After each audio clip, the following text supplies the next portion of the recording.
Bismillah, alhamdulillah, wassalatu wassalamu ala Rasulillah. Assalamualaikum warahmatullahi wabarakatuh.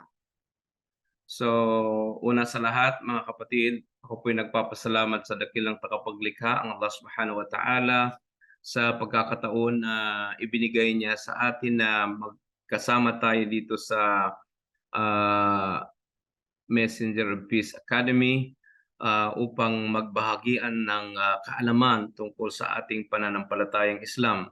So alam ko ang pinag-aaralan natin dito ay tungkol sa da'wah dahil isa rin ako sa tapos nitong Messenger of Peace Academy. Kami siguro yung first batcher dito. Alhamdulillah. At marami tayong matututunan dito sa pag-aaral na ito dahil tinuturuan tayo kung paano tayo magpaparating ng mensahe ng Allah Subhanahu wa Ta'ala sa mga tao, no? Especially sa mga non-Muslim. So mga kapatid, welcome po sa ating pag-aaral dito. At inshallah, hindi naman ako masasabing maalam, ngunit kung ano man ang aking natutunan ay maaari kong ibahagi sa inyo. No? Kakaunti man ito, ngunit kapaki-pakinabang inshallah subhanahu wa ta'ala. So mga kapatid, tunay na ang pag-aaral sa Islam ay kahanga-hanga, no? At pinag-utos ng Propeta Muhammad sallallahu alaihi wasallam ito bawat isa sa atin, no? Katunayan, ang pag-aaral sa Islam ay obligado sa bawat Muslim. Sabi nga ni Propeta Muhammad sallallahu alaihi wasallam, talabul ilmi faridatan ala kulli Muslim. No? Ang pag-aaral, sabi niya, ay sa pag-aaral sa Islam ay obligado sa bawat nag-aangkin na siya ay Muslim. So kung ganun mga kapatid, sa pananampalatayang Islam, ang pinakamahalaga na dapat nating malaman unang-una ay yung makilala natin ng Allah Subhanahu wa Ta'ala at malaman natin, makilala din natin ang kanyang huling sugo na si Propeta Muhammad sallallahu alaihi wasallam at malaman ang ating pananampalatayang Islam. So ang pagkilala sa Allah Subhanahu wa Ta'ala ay napakahalaga mga kapatid dahil paano natin masasamba ang Allah Subhanahu wa Ta'ala ng ayon sa kanyang kagustuhan kung hindi natin siya lubos na nakikilala. So napakahalaga yan. So paano natin makikilala ang Allah Subhanahu wa Ta'ala? Sa pamamagitan ng pag-aaral, pagkilala sa kanya, sa pamamagitan ng kanyang sugo na si Propeta Muhammad sallallahu alaihi wasallam. Kaya naman mga kapatid, hindi maaaring maghiwalay ang paniniwala sa Allah Subhanahu wa Ta'ala at ang paniniwala sa kanyang sugo na si Propeta Muhammad sallallahu alaihi wasallam. Katunayan, ang ating mga gawain ay tinatanggap ng Allah Subhanahu wa Ta'ala sa dalawang kondisyon. Ano itong mga kondisyon na to? Una ay ang ikhlasun niyya. Ibig sabihin, mataimtim na tawag dito, yung intensyon natin, layunin natin, no? Na ang lahat ng ating mga ibada, pagsamba ay nararapat lamang sa Allah Subhanahu wa Ta'ala. At ang pangalawa ay ang tinatawag na mutaba'a, ang pagsunod sa Propeta Muhammad sallallahu alaihi wasallam. Anumang pagsamba na ginagawa natin mga kapatid, kung hindi ito alinsunod sa turo ni Propeta Muhammad sallallahu alaihi wasallam, tunay na hindi ito tatanggapin ng Allah Subhanahu wa Ta'ala. Gaano mang kaganda ng pagsamba ang ginagawa natin, kung hindi ito naaayon sa turo ni Propeta Muhammad sallallahu alaihi wasallam, ay hindi ito tatanggapin ng Allah Subhanahu wa Ta'ala. Kasi sinabi ng Allah Subhanahu wa Ta'ala, atiullah wa atiur rasul.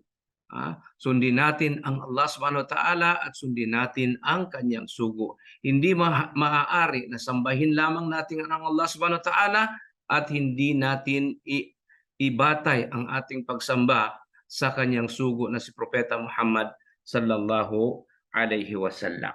So mga kapatid, sa pananampalatayang Islam, napakahalaga sa atin, katulad na nasabi natin kanina, ang pag-aaral na ito. lalong-lalo na kapag tayo ay mga Muslim na at nagnanais o nag-aaral na tawag dito, magparating ng mensahe ng Allah Subhanahu wa Ta'ala. Tunay na mga kapatid, na wala nang hihigit pa na salita sa taong nag-aanyaya sa tungo sa Allah Subhanahu wa Ta'ala, tungo sa landas ng Allah Subhanahu wa Ta'ala. Kaya naman sabi ng Allah Subhanahu wa Ta'ala, وَمَنْ أَحْسَنُ قَوْلًا مِمَّنْ دَعَا إِلَى اللَّهِ وَعَمِلَ صَالِحًا وَقَالَ إِنَّنِي مِنَ الْمُسْلِمِينَ. Sino pa, sabi ng Allah Subhanahu wa Ta'ala, ang nakakahigit na salita sa salita ng taong nag-aanyaya tungo sa Allah Subhanahu wa Ta'ala at siya ay gumagawa ng kabutihan at sinasabi niya na siya ay Muslim. So mga kapatid sa pananampalatayang Islam, itong trabaho na ito na pagpapalaganap ng Islam, ito ay trabaho ng mga propeta. No? Trabaho ng mga propeta. Ngayon, meron pa bang propeta na susunod sa propeta Muhammad sallallahu alaihi wasallam? Tunay na wala nang susunod pa sa kanya. Ngayon, sino ang magpaparating na mensahe kung wala na ang propeta Muhammad sallallahu alaihi wasallam? No? Sabi nga ni propeta Muhammad sallallahu alaihi wasallam, al-ulama'u warasatul anbiya. Ang mga may alam or maalam, sila yaong tagapagmana ng mga sugo. No? So ang mga sugo ay wala silang ipinamana sa atin na dinar or anuman salapi o kayamanan, bagkus ang kanilang ipinamana sa atin ay ang pag-aanyaya, yaong pag-anyaya mula sa kadiliman tungo sa liwanag. Ibig sabihin, mula sa di pananampalataya tungo sa pananampalataya sa Allah Subhanahu wa Ta'ala.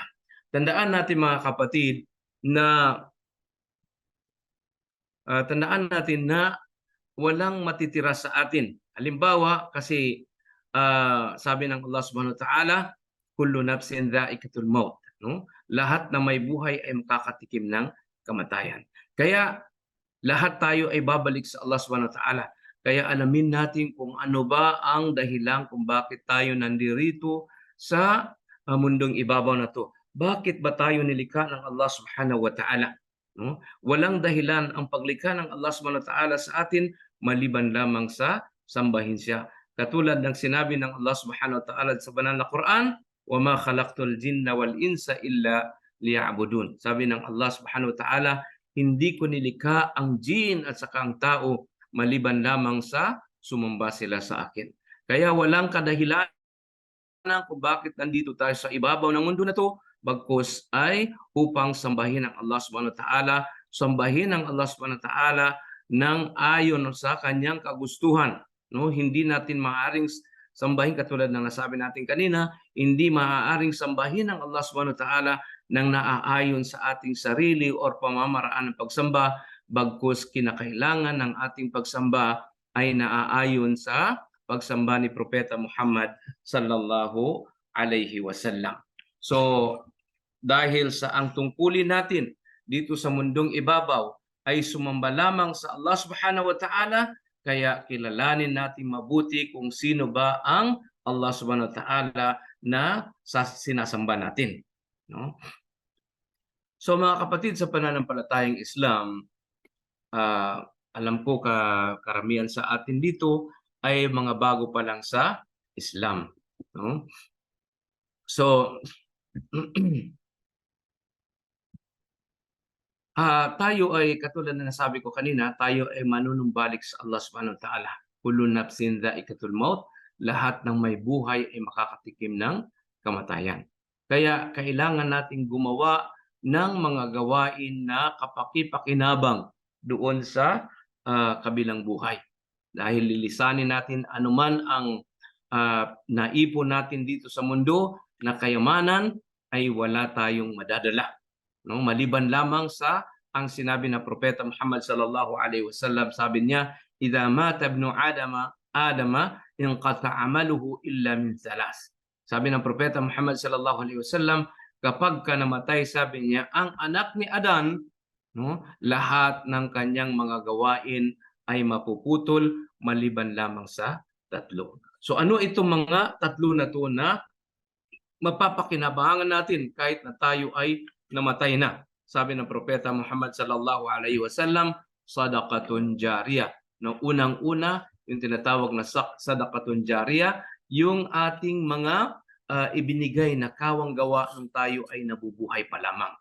Kaya mga kapatid, sa pananampalatayang Islam, habang tayo ay nabubuhay, gumawa tayo ng kabutihan na pakinabangan ng mga tawag dito, ng mga tao. No? Halimbawa, nagpatayo ka ng masjid, nagpatayo ka ng madrasa, yung ginagamit sa pag-aaral, o di kaya anumang bagay na pinakikinabangan ng mga naiwan dito sa mundo, ang lahat na ito ay magkakaroon ka ng bahagi doon sa kabilang buhay. No? Yan ang una, yung tinatawag na sadaqatun jariyah. Pangalawa, sabi ng Propeta Muhammad sallallahu alaihi wasallam, aw ilmun yuntafa'u bihi.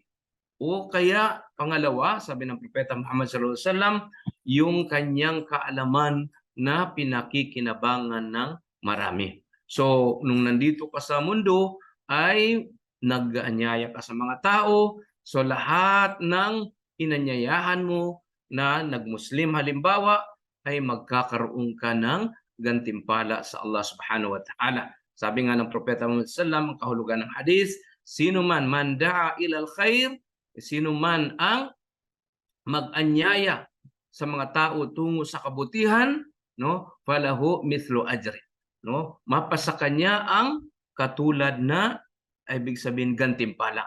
Na ibig sabihin, gagantimpalaan siya ng Allah subhanahu wa ta'ala, na yung gantimpala ng ginabayan niya ay hindi ito mababawasan. Kung bibigyan ka ng Allah subhanahu wa ta'ala ng 100%, hindi ito nakakabawas doon sa inanyayahan mong tao.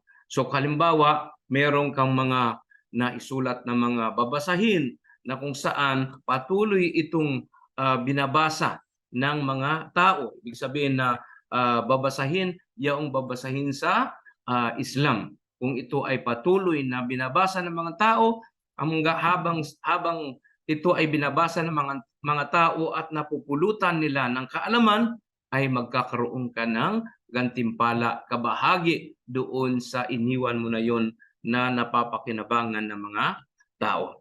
Pangatlo, sinabi ng Propeta Muhammad sallallahu alaihi wasallam, waladun salihun yad'ulah.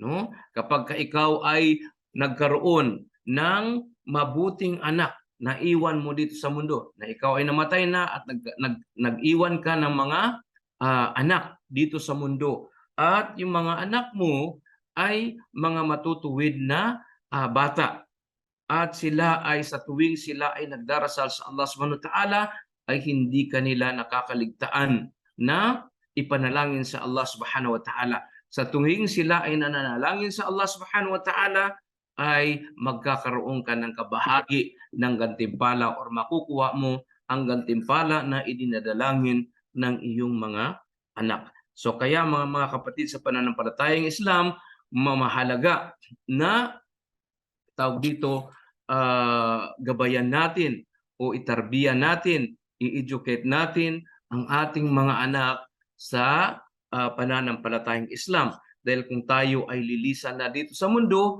at least kapag matay tayo, sila ay patuloy na manalangin sa Allah subhanahu wa ta'ala para sa iyong kaligtasan sa apoy sa impyerno, at mapupunta tayo sa paraiso ng Allah subhanahu wa ta'ala. So, yan po ang tanging mga gawain na hindi mapuputol. Kaya habang tayo ay nabubuhay dito sa mundo, kailangan tayong gumawa or magpalaki, no, ng mga anak natin, na kung saan ito ay mapapakinabangan natin kapag tayo ay namatay na. So, sabi nga ng Allah subhanahu wa ta'ala, ya ayyuhalladhina amanu qu anfusakum wa ahlikum nara. O kayong mga naniniwala sa Allah subhanahu wa ta'ala, nananampalataya sa Allah subhanahu wa ta'ala, ilayo ninyo, iligtas ninyo ang inyong mga pamilya sa naglalagablab na apoy sa impyerno.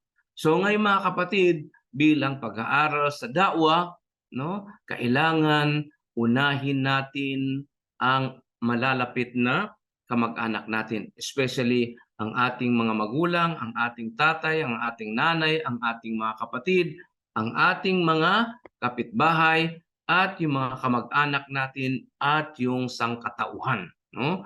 Ngunit ang sunna ng Propeta Muhammad sallallahu alaihi wasallam ay kailangan muna nating iparating ang mensahe ng Islam sa mga malalapit sa atin, especially yung ating mga magulang, ang ating ina, ang ating ama, dahil yan ang pinakamalapit sa atin, no? Dahil alam ng Allah Subhanahu wa Ta'ala kung gaano nating kamahal ang ating mga magulang. So kung mahal natin ang ating mga magulang, mahalin natin dito sa mundo, of course, naisin natin na sila ay makakasama natin sa kabilang buhay.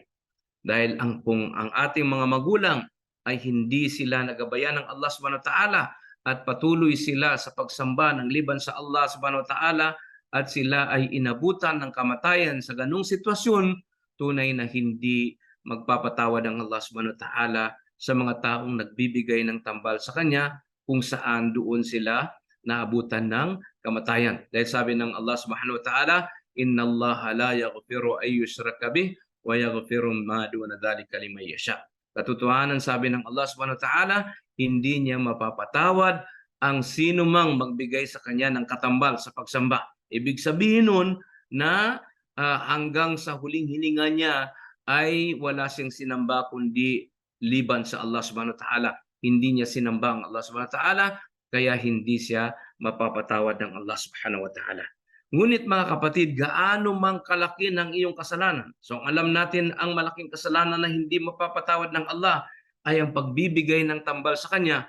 Ngunit bago tayo binawian ng Allah ng buhay at nakapagbalik loob tayo sa Allah Subhanahu wa Ta'ala at humingi tayo ng kapatawaran, itinakwil natin ang mga Diyos-Diyosan na ating sinamba at nanumbalik tayo sa Allah Subhanahu wa Ta'ala at sinamba natin ang lubusan ng Allah Subhanahu wa Ta'ala, ay mapapatawad ng Allah Subhanahu wa Ta'ala gaano mang kalaki ng kasalanan na ito o gaano mang karaming kasalanan na ito. Kaya naman, alam natin na kapag ang isang tao na galing sa di pananampalataya at siya ay ginabayan ng Allah Subhanahu wa Ta'ala at binanggit niya ang tinatawag na shahadatin, asyhadu an la ilaha illallah wa asyhadu anna Muhammadar Rasulullah, so siya ay patatawarin ng Allah sa lahat ng kanyang mga kasalanan na para siyang bagong silang na bata na walang bahid na kasalanan. So, yun po mga kapatid, sa pananampalatayang Islam, kailangan unang-una iligtas natin ang pamilya natin sa naglalagablab na apoy sa impyerno. Alam natin mga kapatid na sa umma ni Propeta Muhammad sallallahu alaihi wasallam, dito lumabas yaong mga tao na pinakamainam na mga tao. Sabi nga ng Allah Subhanahu wa Ta'ala, "Wal takum minkum ummatun yad'una ila al-khairi wa ya'muruna bil ma'ruf wa yanhauna 'anil munkar." No? Magkakaroon, sabi niya, ng mabuting umma, mabuting pamayanan, no, na magmumula sa inyo. No? Ibig sabihin sa umma ni Propeta Muhammad sallallahu alaihi wasallam na ang mga katangian ng mga tao na to na sila ay mag-aanyaya tungo sa kabutihan at sila ay magbabawal sa mga ipinagbabawal ng Allah Subhanahu wa Ta'ala.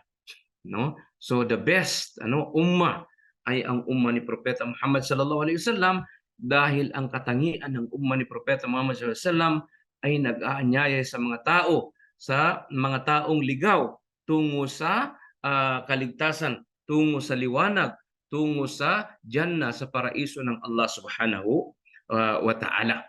No? So yan ang pinaka mainam na gawain, ay ang mag-anyaya tayo sa mga di mananampalataya. So bakit nasabi mga kapatid na the best umma yung umma ni Propeta Muhammad sallallahu alaihi wasallam? Dahil alam natin mga kapatid ng Allah Subhanahu wa Ta'ala ay nagpadala sa atin ng maraming sugo at propeta.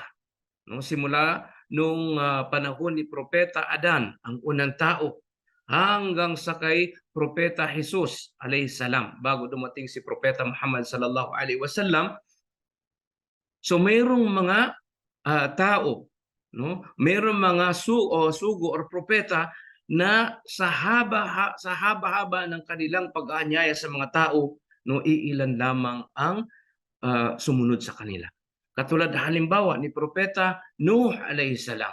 So ilang taon nag-anyaya si Nuh alayhi salam sa mga tao? Mahigit 950 years. So sa 950 years na yun mga kapatid, iilan lamang ang sumunod sa kanya. Hindi umabot ng 100 tao, no? More or less more than 80 lang. So tingnan nyo, 950 years siya nag-anyaya sa mga tao. Ibig sabihin, kung 950 years at ang sumama lamang sa kanya ay more than 80, so every 100 years, isang tao lamang. No? Ganun katindi mga kapatid, ni asawa ni Propeta Nuh alayhi salam, ang kanyang anak ay hindi sumunod sa kanya. No? Kaya halimbawa kung tayo ay nag-anyaya, nagdakwa sa ating mga magulang, sa ating mga kapatid, sa ating mga kaibigan, sa ating mga nasasakupan, mga malalapit na kamag-anakan natin, huwag tayong, ibig sabihin, huwag tayong malungkot kung sila ay hindi tumugon sa ating panawagan o sa ating pag-anyaya dahil yun nga, no, marami sa mga propeta na sa haba ng panahon ng kanilang pag-anyaya ay hindi or kakaunti lamang ang sumunod sa kanila, maging ang kanilang mga pamilya, asawa at anak ay hindi sumunod sa kanya.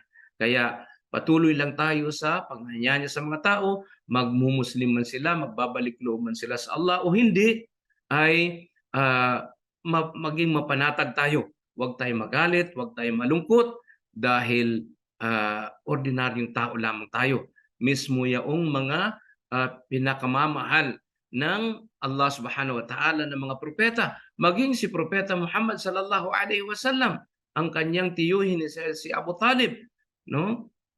Na kung saan si Abu Talib simula nang mawala ang kanyang lolo, no? Kasi si Propeta Muhammad sallallahu alaihi wasallam nung ipinanganak siya ay maagang nawala sa kanya ang kanyang ina, no? So ang kanyang ama ay namatay na bago pa siya isilang, no? At nung isilang siya ay maliit pa lamang siya ay naiwan na siya ng kanyang ina dahil sumakabilang buhay ang kanyang ina. So ang pangangalaga ay naiwan sa kanyang lolo na si Abdul Muttalib.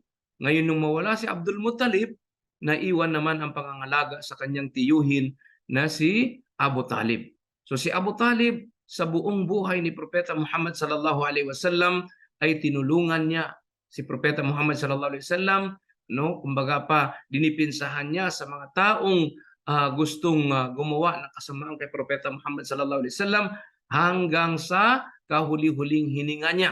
Ngunit nung siya ay maghihingalo na, no? At sinabi ng Propeta Muhammad sallallahu alaihi wasallam, "O aking tiyuhin, sabihin mo ang la ilaha illallah at ipaglalaban kita sa Allah subhanahu wa ta'ala."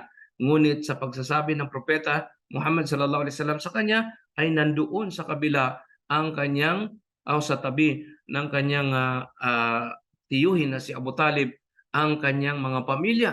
At of course, ito ay sa pahintulutan ng Allah subhanahu wa ta'ala, kaya ang sinunod ni Abu Talib ay ang relihiyon ng kanyang pamilya, no? Bagamat na mahal niya si Propeta Muhammad sallallahu alaihi wasallam at tinulungan niya ito, dinipinsahan niya sa buong buhay niya, ngunit sa kahuli-hulihang yugto ng kanyang buhay ni Abu Talib ay hindi rin siya nagbalik loob sa Allah subhanahu wa ta'ala. Kaya of course, ang Propeta Muhammad sallallahu alaihi wasallam ay nalungkot siya, no? Sa pagkawala ng kanyang mahal sa buhay na pinakamamahal niya na tanging tao na nagmahal sa kanya, na dumipensa sa kanyang da'wah, no? Kahit si Abu Talib ay hindi Muslim, ngunit tuwing magdadawa ang Propeta Muhammad sallallahu alaihi wasallam ay dinidipinsahan niya ito, tinutulungan niya. Kaya doon dumating ang mensahe ng Allah subhanahu wa ta'ala kay Propeta Muhammad sallallahu alaihi wasallam dahil nalungkot ang propeta dahil sa pumanaw ang kanyang tiyuhin na hindi man lang nakapagsahada. Kaya sabi ng Allah subhanahu wa ta'ala, "Innaka la tahdi man ahbabta, walakin Allah yahdi man yasha." hindi ikaw o sugo o propeta or Muhammad, kung sino man ang gusto mong gabayan ay magagabayan mo. Bagkus ang Allah Subhanahu wa Ta'ala ay siyang naggagabay. Kaya sa ating dakwa mga kapatid, kinakailangan natin yung tinatawag na sabar, no? Yung pagtitimpi. So, anuman ang mangyari sa ating dakwa, tatagan natin ang ating sarili, no? Magbalik loob man sila o hindi, wag tayong magalit, wag tayong malungkot dahil anuman ang gawin natin sa dakwa, kung hindi bubuksan ng Allah Subhanahu wa Ta'ala ang kanilang puso, ay wala tayong magagawa, no? So, yan po mga kapatid, no? Alalahanin natin palagi, no? Sa pag-aaral natin dito sa Peace Academy na to, na tinuturuan tayo kung paano tayo magpalaganap ng Islam. So, paano ba? Paano tayo or paano ba ang pamamaraan ng pag-anyaya?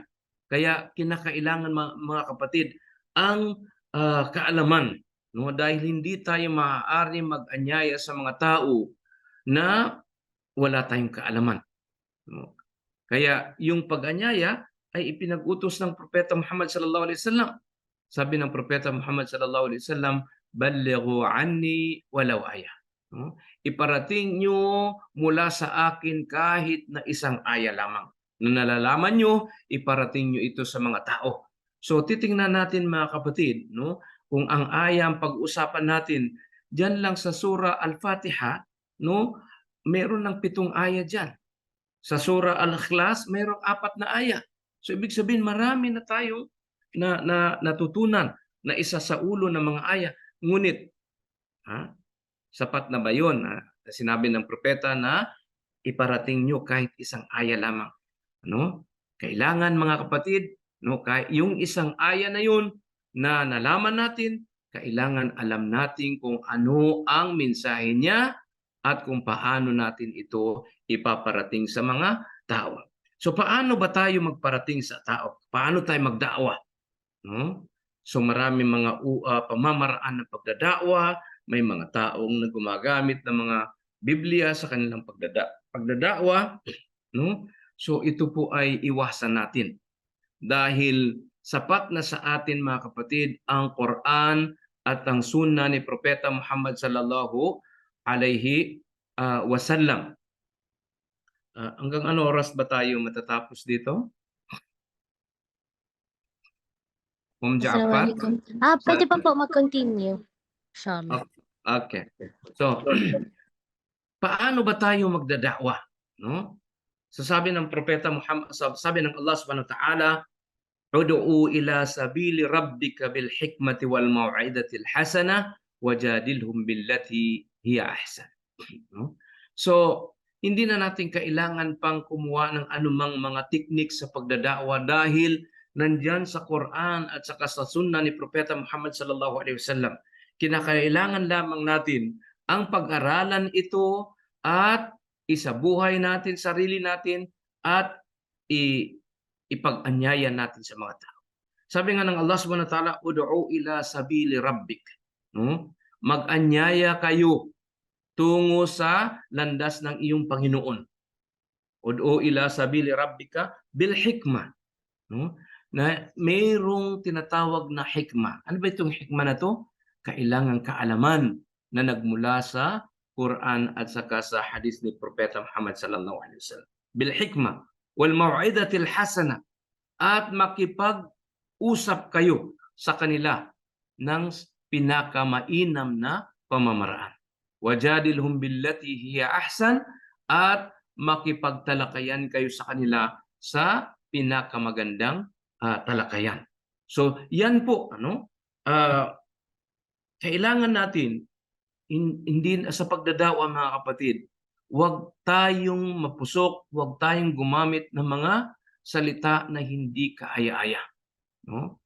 Kaya nga, minsan makikita natin na may mga duat, no, na hindi maiiwasan yung may mga lumalabas sa kanilang bibig. At saka, kaya sabi ko sa inyo mga kapatid, na magpag-aralan natin bago tayo sumabak sa pagdadakwa, kailangan paramihin natin ang ating kaalaman tungkol sa dakwa. Dahil mismo yung pag-aalipusta sa mga sinasamba ng mga di-Muslim ay ipinagbabawal ng Allah Subhanahu wa Ta'ala, no? Yung pag-aalipusta, pagmamaliit sa kanilang sinasamba, no? Huwag nating gawin 'yun. Huwag nating sabihin na ano ba yung mga sinasamba niyo, mga bato, mga ganito, ano or gano'n. No. Kasi sabi ng Allah Subhanahu wa Ta'ala sa banal na Quran, "Wala tasubbu alladhina yad'una min dunillahi wa yasubbu Allahu adwan bighairi hisab, bighairi ilm." No? Sabi ng Allah Subhanahu wa Ta'ala, huwag niyong alipustahin ang anumang kanilang sinasamba. No? Yung mga sinasamba na hindi mga Muslim. Dahil kung sila ang mag-aalipusta sa Allah Subhanahu wa Ta'ala dahil sa kakulangan ng kanilang kaalaman, of course, ano ang reaksyon natin? Ganun din, magagalit tayo. So, ipaliwanag natin sa kanila sa malumanay na pagpapaliwanag dahil yun ang utos ng Allah Subhanahu wa Ta'ala sa atin, wajadilhum billati hiya ahsan, makipagtalakayan kayo sa kanila sa mainam na talakayan. So, tawag dito, kinakailangan natin sa da'wa mga kapatid, no? Yung unang-una yung kaalaman. Dahil sinabi din ng Allah Subhanahu wa Ta'ala diyan sa isang talata sa banal na Quran, sabi niya, "Qul hadhihi sabili ad'u ila Allah ala basira." Sabihin mo, O Muhammad, ito ang aking landas, ito ang aking daan sa pagdadakwa. No? Kaya mahirap, no, na magdakwa tayo nang wala sa landas ni Propeta Muhammad sallallahu alaihi wasallam. Akala natin ay nakakakuha tayo ng gantimpala, bagkus ang makukuha natin ay galit ng Allah Subhanahu wa Ta'ala dahil gumagawa tayo ng pamamaraan ng pagdadakwa na hindi na alinsunod or hindi na aayon sa pamamaraan ni Propeta Muhammad sallallahu alaihi wasallam. So yun ang sabi ng propeta ng Allah Subhanahu wa Ta'ala, "Qul hadhihi sabili ad'u ila Allah ala basira." No, sabihin mo, O Muhammad, sa mga tao na to, ito ang aking landas, no? Manawagan ka tungo sa Allah Subhanahu wa Ta'ala ng merong kaalaman.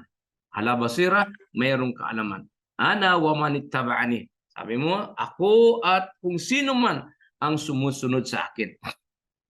So kung gusto natin na tayo ay mapabilang sa umma o sa tagasunod ni Propeta Muhammad sallallahu alaihi wasallam, kailangan nating magdakwa ng naaayon sa pagdadakwa ni Propeta Muhammad sallallahu alaihi wasallam. Okay? Kasi katulad ng nasabi natin kanina, ang unang-unang gawain natin sa pagdadakwa ay pag-anyaya sa mga tao na sumamba lamang sa nag-iisang Allah Subhanahu wa Ta'ala. Katulad ng sinabi ng Allah Subhanahu wa Ta'ala, "Qul ya ayuhan nasu ubudu rabbakumul ladzi khalaqakum walladhina min qablikum la'allakum tattaqun." O mga tao, in-address ito sa lahat. O mga tao, sambahin ninyo ang inyong Panginoon, no? Na siyang lumikha sa inyo upang magkaroon kayo ng takot sa Allah Subhanahu wa Ta'ala. So, yan din ang dahilan kung bakit ipinadala ng Allah Subhanahu wa Ta'ala ang mga propeta dahil sa panawagan na sumamba lamang sa nag-iisang Allah Subhanahu wa Ta'ala. Sabi ng Allah Subhanahu wa Ta'ala, "Walaqad ba'athna fi kulli ummatin rasula an i'budullaha wajtanibut taghut." Tunay, sabi ng Allah Subhanahu wa Ta'ala, na kami ay nagpadala ng sugo sa bawat pamayanan. So ano ang dahilan? Ano ang purpose kung bakit nagpadala ang Allah Subhanahu wa Ta'ala ng mga sugo? No? Upang anyayahan ng mga tao na sumamba lamang sa Allah Subhanahu wa Ta'ala at iwaksi o di kaya iwanan, itakwil ang mga sinasamba. Okay? Dahil sa anong panahon ni Propeta Muhammad sallallahu alaihi wasallam, dito ginawang ganap ng Allah Subhanahu wa Ta'ala ang kanyang din, no? Ang ating pananampalataya. No? Sabi nga ng Allah Subhanahu wa Ta'ala sa banal na Quran, "Inna ad-dina 'inda Allahil Islam." Katotohanan, ang pananampalataya sa Allah Subhanahu wa Ta'ala ay Islam lamang. So walang tatanggapin ng Allah Subhanahu wa Ta'ala na pananampalataya pagkaraan na ipadala niya ang huling propeta maliban lamang sa pananampalatayang Islam. Ngayon, kung ngayon nalaman natin na ang pananampalatayang tatanggapin ng Allah ay Islam lamang at nagnais pa tayo, humanap pa tayo ng pananampalataya ng liban sa Islam, binigyan tayo ng Allah Subhanahu wa Ta'ala ng babala, na kung tayo ay maghahanap pa ng ibang pananampalataya bukod sa Islam, sabi ng Allah Subhanahu wa Ta'ala, وَمَن يَبْتَغِ غَيْرَ الْإِسْلَامِ دِينًا فَلَن يُقْبَلَ مِنْهُ وَهُوَ فِي الْآخِرَةِ مِنَ الْخَاسِرِينَ. Sino man ang magnasa ng ibang pananampalataya bukod sa Islam, kailanman ay hindi ito tatanggapin sa kanya. Hindi tatanggapin ng Allah Subhanahu wa Ta'ala anumang pananampalataya at siya ay mapapabilang sa mga taong talunan. So mga kapatid sa pananampalatayang Islam, naway nakapagbigay ako sa inyo ng kaunting kaalaman tungkol sa ating pananampalatayang Islam, especially sa kung paano tayo mag-anyaya sa mga tao. No? At alhamdulillah, itong pag-aaral natin, ito ay isang tanda ito na tayo ay mahal ng Allah Subhanahu wa Ta'ala. Isang tanda ito na ipinauunawa ng Allah Subhanahu wa Ta'ala ang ating din. Kasi sabi ng Propeta Muhammad sallallahu alaihi wasallam diyan sa kanyang hadith, sabi niya, may yuridillahu bihi khairan yufaqihu fid din. Sino man ang naisin ng Allah para sa kanya ang para sa kanya ang kabutihan, ipauunawa ng Allah sa kanya ang kanyang din. So ngayon, dahil sa tayo ay nag-aaral, ibig sabihin nito ay ninanais ng Allah Subhanahu wa Ta'ala sa atin ang ating ang kabutihan dahil ipinauunawa ng Allah Subhanahu wa Ta'ala sa atin ang ating din. Dahil ang may kaalaman ba at walang kaalaman ay magkatulad? Tunay na hindi magkatulad.